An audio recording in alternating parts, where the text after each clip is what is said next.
നിനക്ക് പെരുമാടൻ ആരാന്നറിയോടാ ഷാജിബ? എല്ലാരെയും വഴിതെറ്റിച്ചു വിടുന്ന ഭയങ്കരനാ.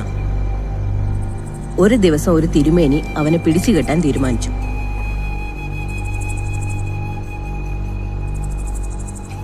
കാട്ടിൽ കൂടെ ഒരു കൊട്ടയും തലയെ വെച്ച തിരുമേനിയുടെ പോക്ക്.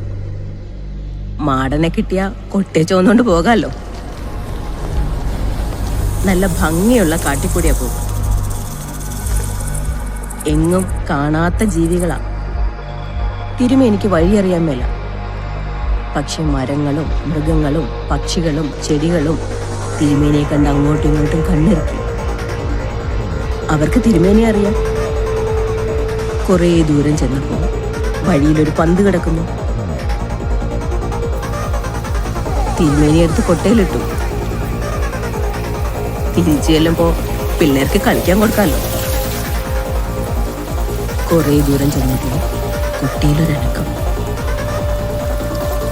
കൊട്ടയ്ക്കകത്ത് പന്ത് പോലെ ചുരുണ്ടിരുന്ന രീനാമ്പേച്ച് പറഞ്ഞു, തിരുമേനി പയ്യപ്പോ പയ്യപ്പോ. തിരുമേനിക്ക് രസം കയറി. തിരുമേനി പയ്യ പയ്യ. അപ്പൊ ഈനാമ്പേച്ച് പറഞ്ഞു, തിരുമേനി ഈ വഴി പോയി.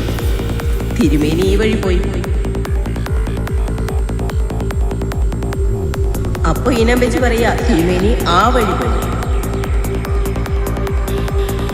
തിരുമേനി ആ വഴി പോയി. അങ്ങനെ തിരുമേനി ഇപ്പോഴും കണ്ട വഴിയെല്ലാം പോയിക്കൊണ്ടിരിക്കുന്നു. തലയിലിരിക്കുന്നത് മാടനാണ്. തിരുമേനിക്ക് ഇതുവരെ പിടികിട്ടിയിട്ടില്ല.